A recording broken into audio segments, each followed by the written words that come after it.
Watch this.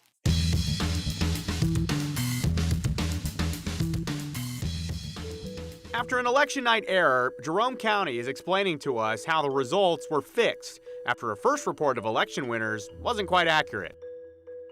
The 2022 general election has passed, and boy, what a run it was. But those campaign signs, yeah, they're still up. So who's supposed to take them down? And we are celebrating veterans on this Veterans Day. We're going to hear from Idaho vets about their service in their own words. A slight change following election night results reported that there was no real change to the number of seats Republicans and Democrats held in the Idaho State Legislature. Yesterday, though, a discrepancy was noted in Jerome County, changing those numbers by 1. Until Wednesday, Democratic candidate Karma Metzler-Fitzgerald was ahead on votes for House seat 26B. But late yesterday, we found out that her opponent, Republican Jack Nelson, was ahead by 80 votes. The simple explanation was a computer error, and our Andrew Bartline spent the day in Jerome. He talked to Jerome County Elections Director Cy Lutens about the error and how it happened. On election night, we get our vote tabulation information from our machines. That gets put onto a hardened laptop, which means it's not able to be accessed through the internet, and it gets put onto a USB. That information then goes to my personal PC in my office, and that information gets uploaded to the Secretary of State. So every county does the same process, and then at some point on election night, for whatever reason, the information we sent to them got some small portion of that information got lost in translation between my computer and their program. So that's why our early voting ballots were left off of the public view of the Secretary of State's website. When the data got sent to the Secretary of State's office, for whatever reason, our early voting ballots didn't compute with their expected return on the ballots. So there was something wrong with their programming. So they got left off of that reporting to the public.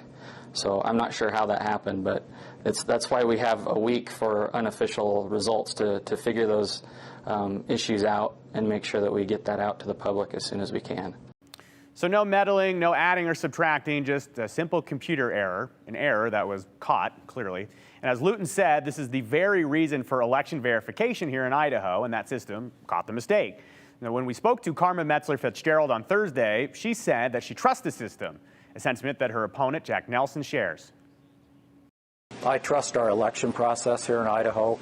I have huge respect for the people that are in the trenches doing it, and there's a point, that's a huge job, and to let the system work itself out is really important. I have to say of my opponent, I was really proud of our race, frankly. In a divided district like this that I'm aware of, neither one of us beat each other up on talking trash and degrading each other. Our race focused on things we think are important to our community and solutions to them, and I'm really proud of that, and I think Karma is too, and I have great respect for her, and it's kind of nice when you step back like this, and it wasn't a degrading race. It focused on issues in our communities, and I think that's what both of us really believe in too. And it's important to note that the election results are not officially finalized. That will happen next week. As for this particular race, both candidates are well within their rights to request a recount, and we'll continue to follow this, and we'll update you on the latest.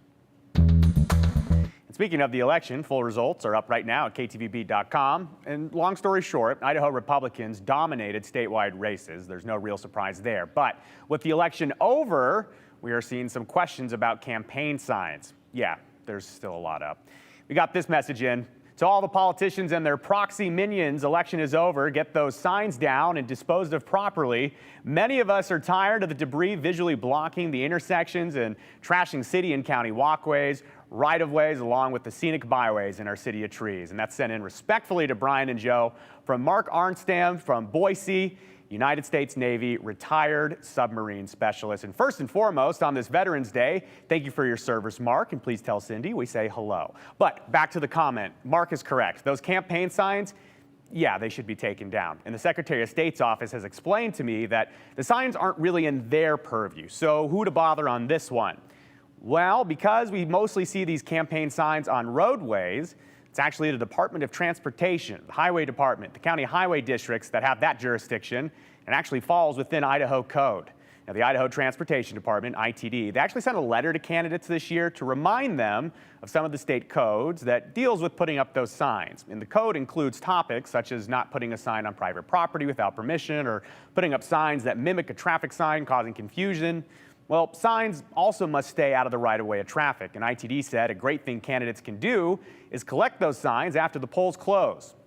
The department said that they prefer not sending out crews of their own to go collect the signs, but if they do remain up, ITD will grab them and hold on to them for 10 days after an election so that campaigns can collect them.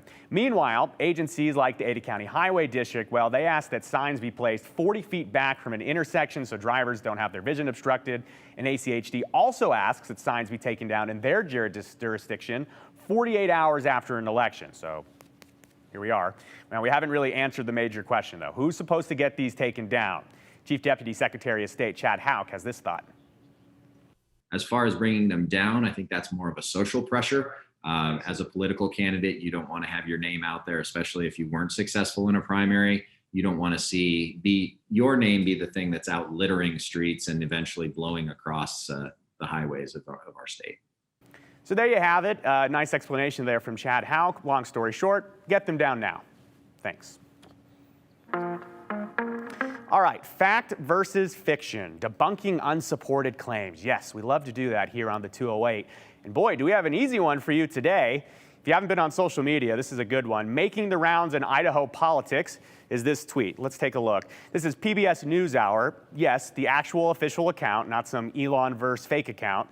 But NewsHour tweeted, quote, Republican Phil McGrane, who has fueled doubts about the result of the 2020 presidential election, will become Idaho's next Secretary of State, the Associated Press reports. Okay, so you see the big red X on your screen. Almost none of the information in that tweet is true, not even close. So yes, Phil McGrane did win the Secretary of State spot on Tuesday by a very wide margin. But how about this line about McGrane saying that he's fueled doubts about the results of the 2020 presidential election? It's untrue, and frankly, PBS should be embarrassed that this tweet is still up 2 full days after the election. You, the viewer, has watched McGrane here on 7 for years, and he never went that direction of questioning the election or election integrity in 2020 at all, or pushing wild conspiracies. In fact, Idahoans supported McGrane in the May primary against candidates that did and do question the 2020 election. And I've got a few questions on this one today, and I couldn't tell you what happened with that tweet, but to be clear here, the AP never reported this either, that McGrane is an election denier. So why is this important? Well, the correct info being out there, it's crucial in this political climate. In NewsHour, they might have found that out if they called anyone in Idaho about the Secretary of State race. Now, PBS did send an update tweet saying this. A short time ago, they say, quote, we did not label Mr. McGrane as an election denier, but categorized him as, quote, fueling doubts or concerns since his public statements have left room for and may have stoked doubts about the election. So it's not an opinion, I think, or even bold to say that this is a bad double down and still untrue. Fueling doubts, yeah, feel free to watch any of the interviews we've done with Mr. McGrane ever here on 7.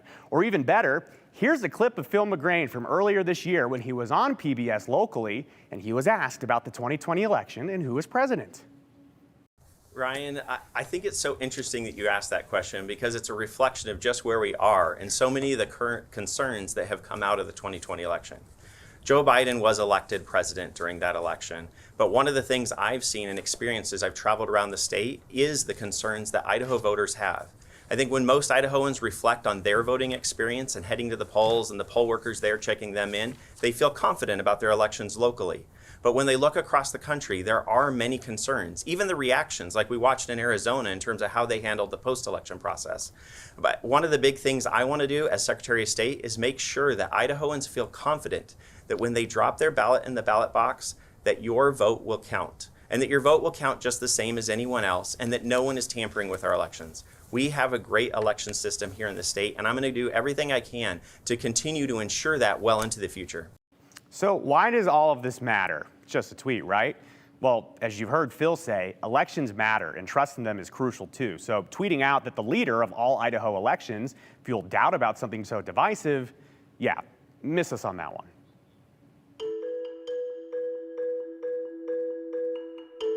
Veterans Day, a time to honor and thank those that have served our country. And today we're looking back to 2019 when we had Idaho veterans tell us in their own words about what being a veteran means to them. Know a veteran? Send us your stories. Send us your photos. Text us right now. 208-321-5614. We want to include some of your stories and photos at the end of the show, so please send them in. We'll see some of them soon.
Well, today is Veterans Day, and a thank you to all who have served our great nation over the years. And there are roughly 18 million veterans in the United States today. And according to the National World War II Museum, there are even more around the world. And over the last several years, we've met with a lot of Idahoans, and we know that there's more than 700 vets from the greatest generation that are still living here in the Gem State, a figure that does shrink significantly every day. But sadly, one of the veterans we featured passed away in 2021. Leroy Olson, who served in the United States Navy in World War II. He was 96 years old. Back in 2019, we sat down with 6 Idahoans who served in the military, and we let them tell their version of being a veteran. Full name is Wallace Wright, Jr. I served in the U.S. Navy for 8 years. I'm very proud of it. When I was 16, I told my mom, I said, Mom, I got to get out of here. I mean, I just have to get out of here. I liked the Navy. I liked it very much. The Navy made a human being out of me. My name is Colton Nelson. I served for 4 years in the United States Marine Corps. I always wanted to join the military, ever since I was like a little kid pretending to be a grunt, you know, running around with sticks and stuff. I remember all the aftermath of 9/11, and I guess you could say that's kind of where I built most of my ambition to go, was the aftermath of 9/11. My name is Judith Amy. I served in the U.S. Navy Nurse Corps. I was stationed aboard the USS Repose. It was on station in Vietnam. So the plane is landing in Da Nang, and there are all these towers around with guards protecting the planes. And so they said, you need to get off the plane as quickly as you can, get away from the aircraft. Yeah, the base I went to in '68 was the most hit base in the whole country.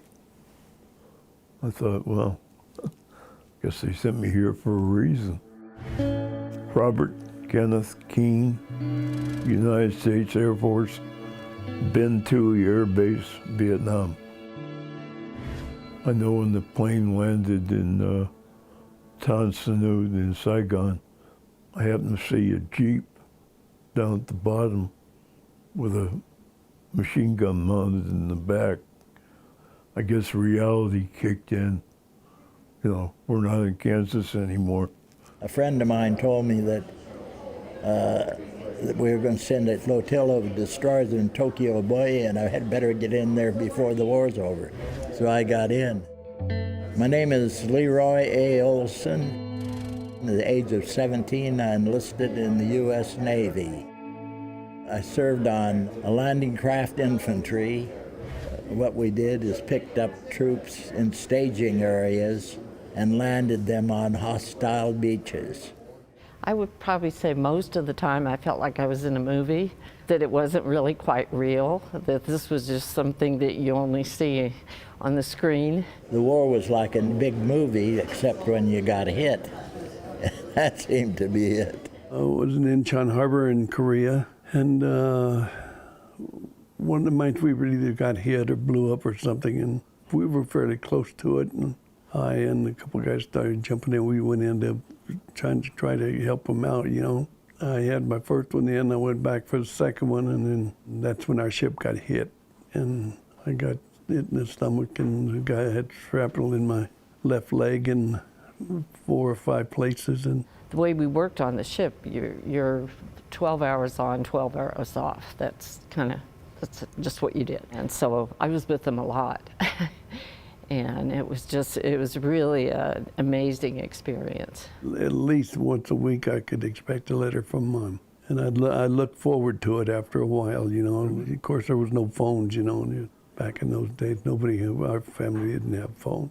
Even while I was in Syria, they brought out a Wi-Fi station for all the troops, and you could go there and I could call my family, I could call my wife, I could talk to them pretty much on a daily basis, which was fantastic. We conquered New Guinea and the Philippines, and was on practically every invasion in the Philippines. I hit every island, and we did win the war. That's the whole point.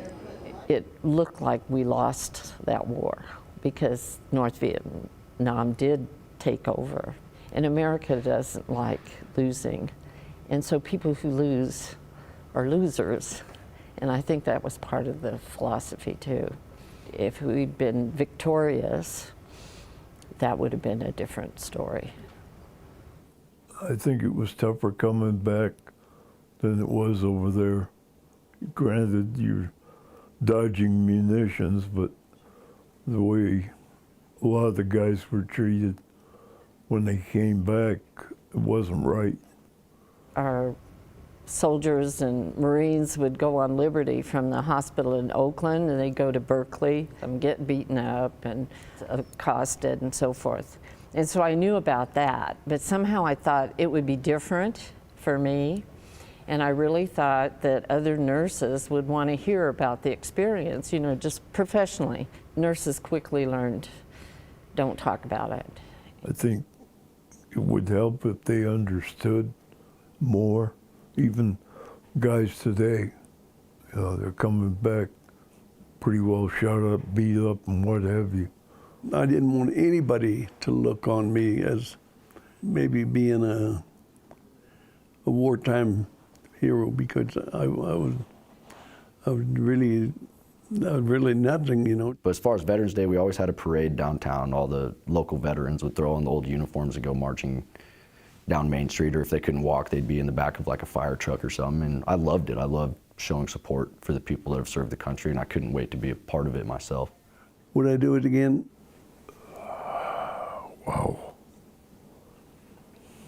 I'd do it in a heartbeat again, never ask a question why. Yes, I would. I would be proud to. I'd be very proud to. It's a wonderful experience, really. You know, the situation had to be taken care of, and essentially, I assume I helped take care of it. Yes, if needed, I'd go back in a heartbeat. I was doing their job. At least that's the way I looked at it. Yeah, I'm proud of them, I'm a veteran.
As you know, we have temperatures that are much colder than what they should be for this time of year. In fact, today is about 16 degrees below the average, okay? So really cold conditions. And I went to compare this with our winter averages from late November to early December, or late November, excuse me, let me do it again, late December to early January. Okay, did you get that? Late December to early January. So here's late December, here's early January. And that was what you'd probably consider being just right in the middle of winter as you look at this. And the average for late December is right around 24 degrees, and the average high is 37. Well, early January, the average is the same, about 24 and 37. Now this week, we've had temperatures that have been down as low as 20 and the highs right around 37. We even had a couple of days that the temperatures was actually below 37. Now, you know that during this time period, you could have much cooler temperatures. Colder, I should say. Much colder temperatures. I'm still coming out of summer. Colder temperatures during this time period, but these are the averages. But it's just interesting to know that right in the middle of winter, right now we're experiencing some of those averages as we started in the first part of November. Big changes, but you know, it's happening everywhere. For instance, Reno, Nevada. Here's the BSU-Nevada game. Now, tomorrow afternoon, 34 degrees, and look at this, there could be a little snow at the beginning of the game. During the day, it's more scattered snow showers, likely less than a half an inch. Their forecast has sounding a lot like our forecast here of just a few days ago. Winds will be kind of gusty in the afternoon, so if you're down there or know somebody down there, if they're going to be outside, of course, tailgating, it's going to be very, very cold down there with those temperatures and gusty winds. But those winds will die down a bit by game time, which is going to be very late in the evening, as you know, at 8:30. So as we look at the Boise area, we've got some snow out here into eastern Oregon. It's starting to move toward the state. I don't think we're going to see much out of it, but if you see a flurry or a light snow shower, it's possible, like late tonight, as well as maybe even in the middle of the day for tomorrow. But after that, it starts to clear out. So when you see tomorrow's temperature, it's 39. We're seeing these temperatures come up just a few degrees. It's 40 for Sunday, 40 for Monday. We still have those cold temperatures in the 20s at night. 39 for Tuesday. You see next Wednesday at 40. We're watching a storm system just in case. Toward this time next week, we'll let you know as we get closer to it. But you can see those temperatures are very cold at night, Joe. Temperatures dropping down into the lower 20s.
All right, let's take a look at some of your comments. A lot of you texting in about the Phil McGrane tweet. We'll say this. This person says, my husband and I both voted for Phil McGrane. We are Democrats. We have always been very impressed with McGrane's integrity and honesty and the fact that he trusts and upholds our election system. McGrane has always insisted that our election system here in Idaho and across the United States is 100% safe. Coming from that person. This person says, Joe, I always enjoy and appreciate the stories you do about veterans. It's important to remember the past so we don't repeat it. That's from Dale. Thank you again to all our veterans out there. Your service is so valued.